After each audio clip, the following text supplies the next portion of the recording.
So here we have that yarn that was in the skein that is ready to be spun back in the opposite direction.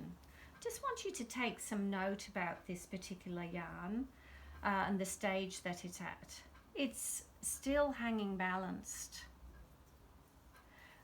So it, technically I suppose is a balanced yarn, but it's got captured twist in it.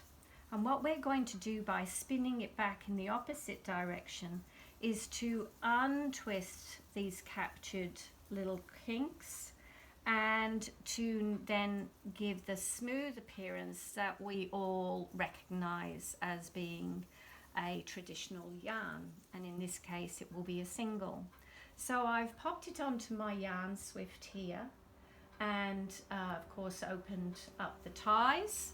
And I've got my leader on my bobbin here, just a double leader, and I'm just going to pop my single through. I'd like you to note that I've got my drive band on a large whirl because I don't want a lot of twist for this process, a lot of rotations, but I do want a fairly strong take up. So I'm spinning in the opposite direction. Now I'm going to let my single go onto the bobbin. There we go, we captured it onto the bobbin. And what the process is this: as I spin, if I hold my single back here, I will feel the surface of the yarn change. It opens up. Can you see how that's opened up a little bit? And as I spin, it opens up some more. It's still got quite a lot of twist in it. You can see the angle of the twist with the fibre.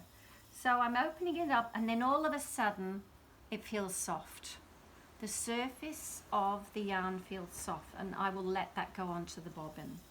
I will then start the process again with this section of the yarn, feeling, it feels soft, let it onto the bobbin.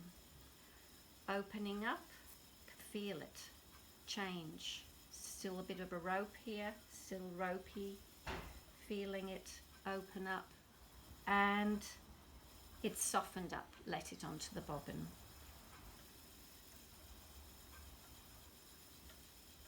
And it's changed.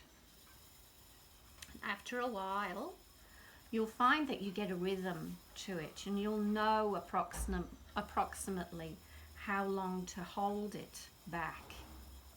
In this section, you'll feel it and you'll just let it back on.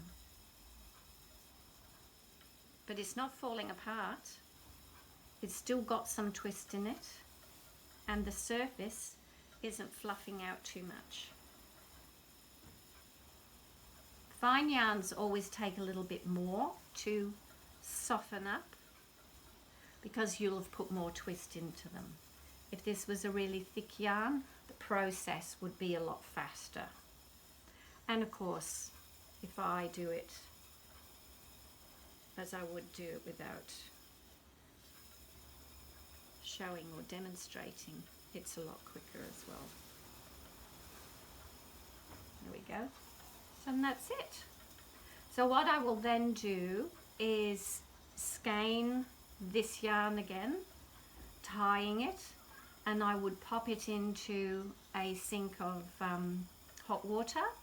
I like to pop a tiny little bit of hair conditioner or fabric softener in there just to nourish the fibres again, and then I will allow it to dry unweighted, and that will be your finished yarn.